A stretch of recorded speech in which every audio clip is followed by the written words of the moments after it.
Welcome to a TRE session. Here, scooting right on into position.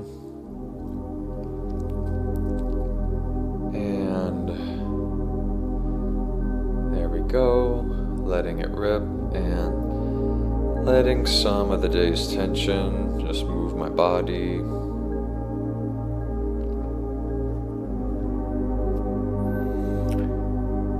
Yeah, there's the shoulders. A lot happening in the shoulders for me recently, so at a lot of times in my tremoring sessions now, I'm letting my attention go there rather than a whole body thing, and that allows me to also tremor longer because it's a smaller part of the body. Though if you're somewhat in the beginning stages of TRE, I'd say in the first 6 months, I don't recommend bringing your attention to certain points. It'll happen on its own, and you'll discover that ability, and that ability gets developed, However, it's wise to allow the body to choose where the tremors go until a significant amount of tension, of trauma has been worked out of the body through this process. It can, for some people, cause some undesirable effects. If, for example, you're putting a lot of attention in your head, and which already generally takes some skill, like maybe if you have a meditation background, you can do that.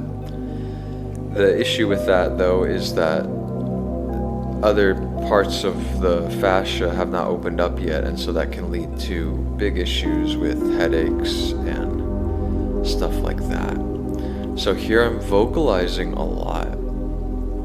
I just had my mouth open for a good 30 seconds, and I wasn't expecting this, and it's still a surprise to me when things like this happen in my process, where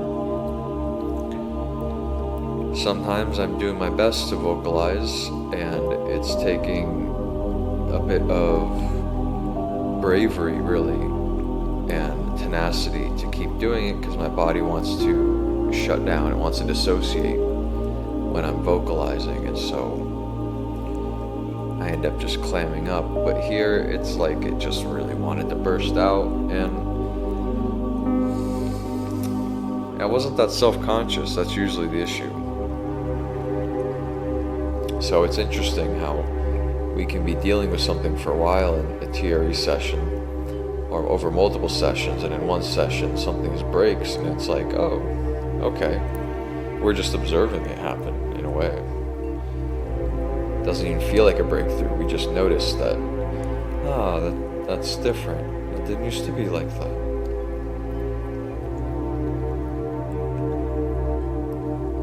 So yeah, moving from the hips to the shoulders to vocalizing. The body is just guiding attention here and there, and I am following.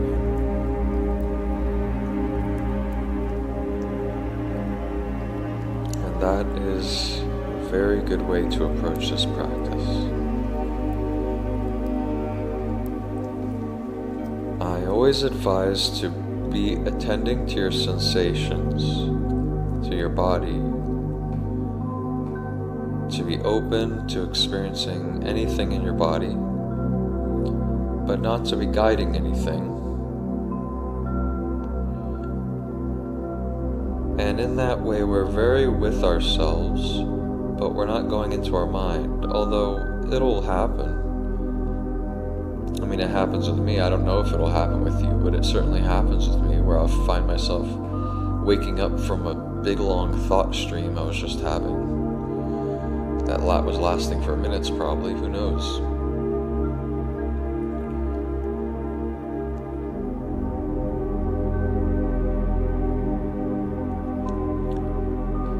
So it can be part of the process Okay, so here's something that I just learned about from a TRE certification trainer. This is called pandiculation. So a classic form of pandiculation is yawning. That's an involuntary pandiculation, where there's a contraction and then a release. So when we yawn, it gets really intense and it sort of reaches a peak and then the intensity kind of slides downward rapidly. There's a relief.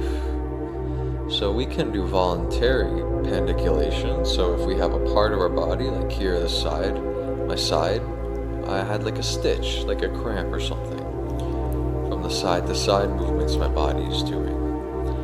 And instead of stretching away from it, which is our normal instinct, and that's what I started to do, with this voluntary pandiculation, we go into the tension even more.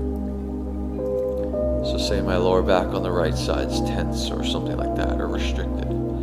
I tense it and I go into it even more while I'm inhaling.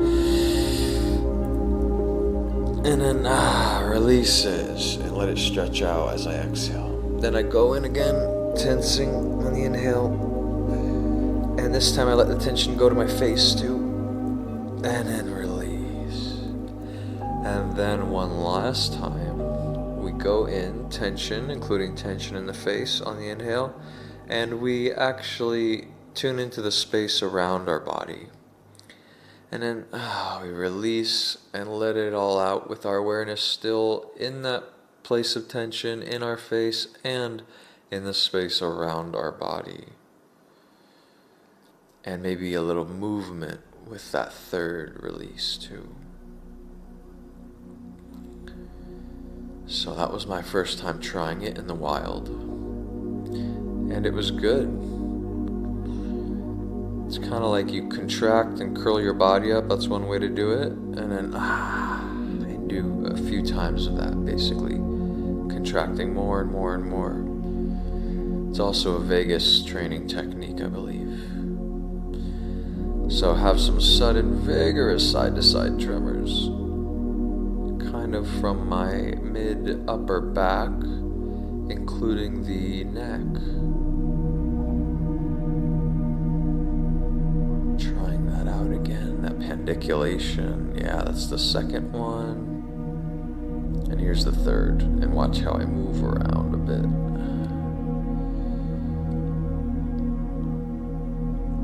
Yeah, these are intense tremors here.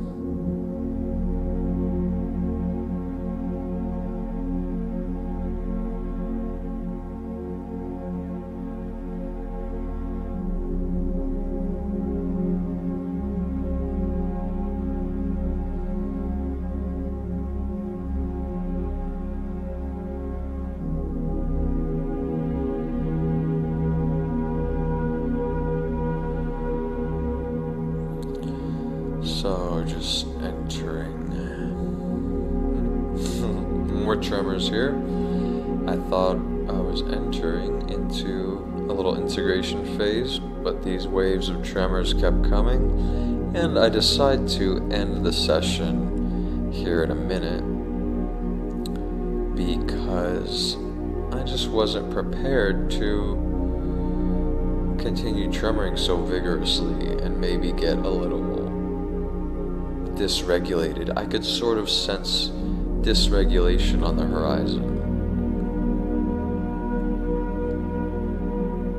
And one way that I sense that is that I felt a lot of spaciousness and openness and lightness and even some tingly sensations when I'd move around a bit and lift my arms like here. A lot of pleasure in the body, and yet the tremors were still happening vigorously occasionally.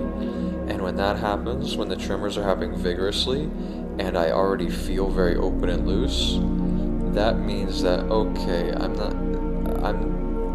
this is not shaking up tension anymore necessarily. It's like thrashing in open space, and that's where we're on the fast track to maybe going into like really sensitive territory.